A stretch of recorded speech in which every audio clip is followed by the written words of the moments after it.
Hello, everyone. Welcome back to Super Jerry 27's Nerd Cave. We're talking about video games, comic books, social commentary, sometimes movies. Occasionally, you see me take a swig of some vanilla Coke. But that's what I do. I'm a middle-aged, 50-hour work week, balding dude who just loves pop culture and hates to see it being destroyed as it is. But we're not here to talk about that today. Today, we're talking about my favorite top 10 in no particular order Xbox 360 games. Now, I was going to do this in two parts, but I'm filming the opening again because this could just make one long video instead of doing two. That might confuse someone or, whatever. But this is my top 10 in no order Xbox 360 games.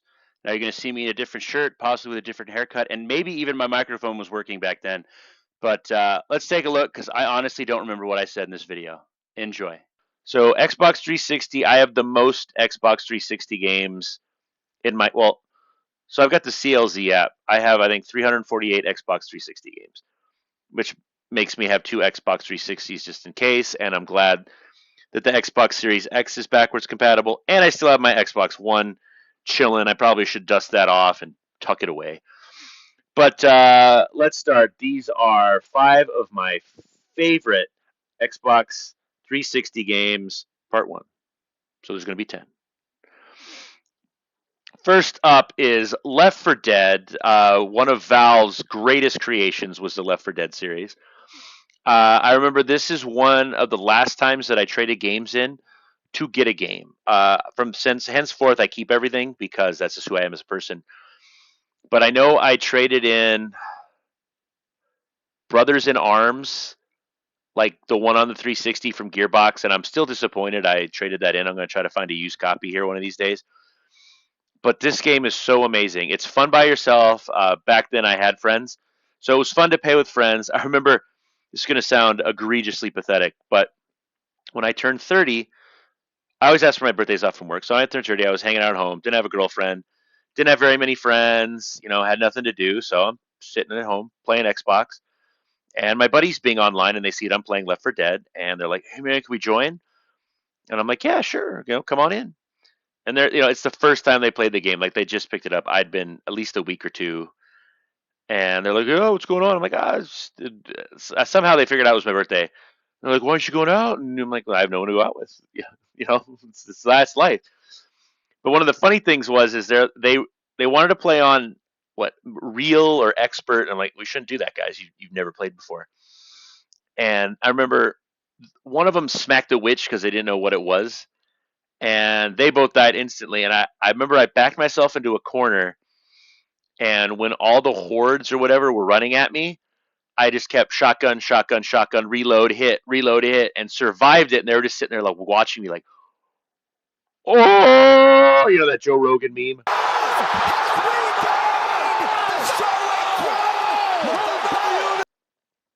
And yeah, God, I want to be 30 again. I don't know if I think this is backwards compatible, but I don't think you can play it online anymore. But don't quote me. I could be 100% wrong. I hope I am. But this is definitely a game that you need to play with people because you can do couch co-op with two people total. Now this was one of the saddest games I ever played. Not like sad as in pathetic, but sad as in story rise, because throughout Halo, I think 1, 2, 3, and 4, you heard about Reach and what happened at Reach, so you know that they were gonna fucking die. Like, no spoiler alert.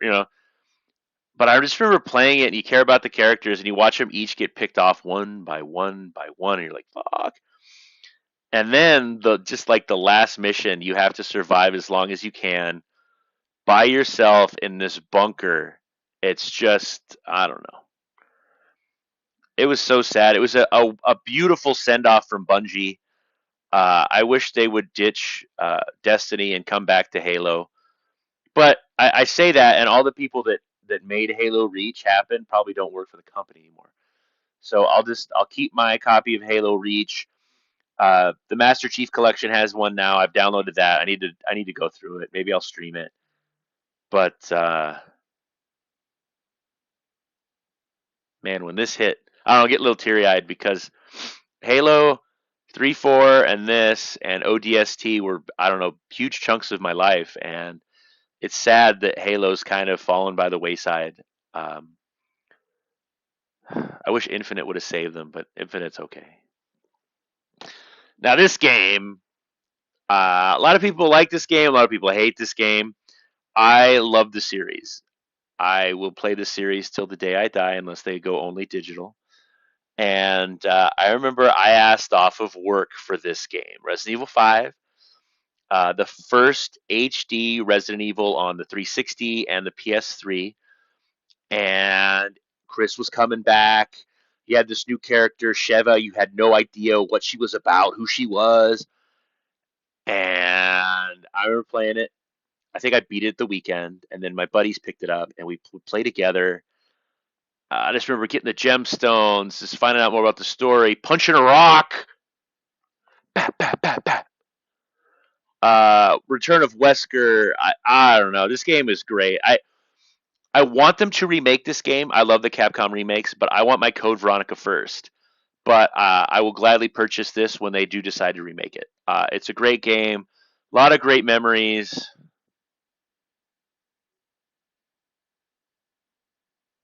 I don't know. Another teared up. I remember asking for this weekend off for this game when I worked at Hooters. Yeah, I worked at Hooters. I remember asking for this game this weekend off. It came out in March, so I might release this video around the time of March, where it would be 15 years maybe. Yeah. Fuck. Time's not on my side. Now up next is a sleeper hit that kind of came out of nowhere from Mr. Glenn Schofield, EA, and Visceral Games, I believe. It was Visceral. 2008. Yeah. Oh my God. Let's see. I think it was Visceral Games. I'm just gonna go with Visceral because I don't see it anywhere on the thing. But when Dead Space dropped, oh my God, this game didn't do well at first, but then just word of mouth and people talking about it and buddies telling buddies, yo, you need to pick up Dead Space. Like, you're trapped on the Ishimura with a silent protagonist who I wish they would have kept silent in the remake. What's his name? Isaac Clarke. Yeah, Isaac Clarke. You're an engineer and you're just trying to get your girlfriend. A lot of twists and turns. I'm not going to spoil this one in case you haven't played. This is a game that cannot be spoiled because you're like, what the fuck? But you're just trying to get off the ship, save your girlfriend, save everyone else, and the shit you have to kill and the stuff you see will give you nightmares and goosebumps, and you're gonna have to cuddle with a pillow at night because this game was amazing. The remake was great too, but they made Isaac talk too fucking much. I like the silent, stoic protagonist man just whooping ass and saving everybody. And then this game, it's everywhere now, but it is one of my favorite games on the Xbox 360. I play it almost once a year. It saddens me what has happened to this studio and how disrespectful they were to this character in their latest game, and that is Batman Arkham Asylum.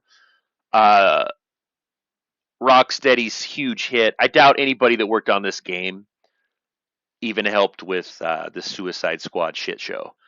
But this game, I believe it was written by Paul Dini, who wrote and helped create Batman the Animated Series with Bruce Timm. He co-creator of Harley Quinn.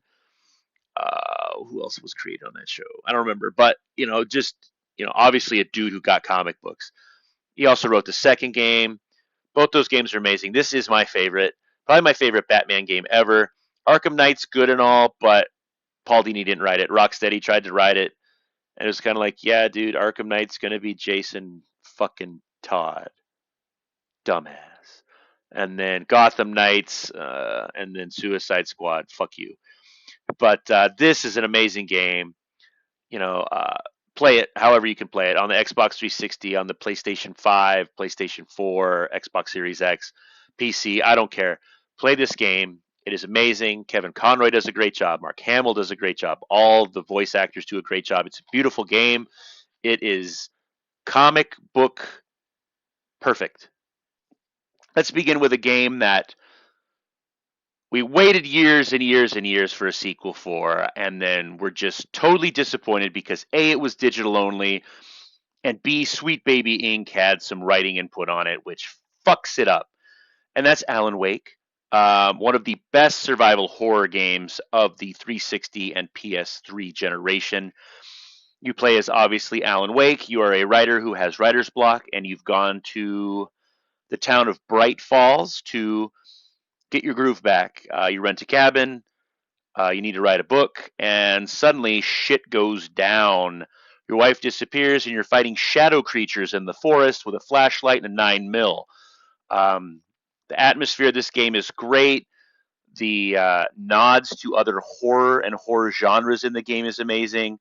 The just the graphics, the story, the twists and turns. A game that you should definitely pick up. I would play this one before I'd even touch the sequel. I wouldn't even touch the sequel because fuck download only. But yes, you can pick this up on the PS4 and Xbox Series X as well. But I popped my Alan Wake cherry on the Xbox 360. Now this game, wait, does this one say it on there? Yeah, only on the Xbox 360. Yeah, liars. Next game also only on the Xbox 360, but that is BioWare's follow-up masterpiece from Star Wars Knights of the Old Republic and Jade Empire, which I would still love a sequel for, but you know what? After playing some Mass Effect Andromeda, I'll just play the original Jade Empire. But this game, when it dropped, I want to say 2007 or 2008 on the Xbox 360, every one of my gaming friends was talking about it. All of us were playing it. We were talking about what decisions we were making, who we were leaving to die, if we were male shepherd or female shepherd, what voice we picked. Like, it was just amazing. Renegade, Paragon, Rogue. Oh my god, this game like changed lives, and it's sad. It's such a sad state that BioWare is now just this crumpled, just beaten to death mess in the annals of EA because yeah, we will never get this BioWare back ever again. I think Dragon Age's Inquisition is probably the last good game from BioWare, unless they wow the fuck out of me with the next Dragon Age, but I really don't think they will. But yes, you play as Commander Shepard, and you need to stop a horrible cataclysm from happening to the galaxy. What are they called? Yeah, Saren. Oh yeah, before they really reveal everything. But Saren is the enemy in this. You have to fuck him up on the Citadel. Ah, oh. But if you play now, I'm gonna say that if you play this one, the controls suck. If you pick up the Legendary Edition on the Xbox Series X or PS4, the controls have been greatly fixed, and it's amazing. And you need to play this. And I wish I had about 50 hours in my life that I could devote to replaying these games. I did replay all three during COVID on my PS4, but I would just love to go back and do it again. It's fucking amazing game. Up next is another game that's only on Xbox 360 and Windows. It's a first-person shooter. Takes place underwater in the 50s stylized city of Rapture, and that is BioShock. Another just surprise hit that took us by storm. Like, came out of nowhere, creepy atmosphere, just awesome design, and the weapons, the levels. The story is great.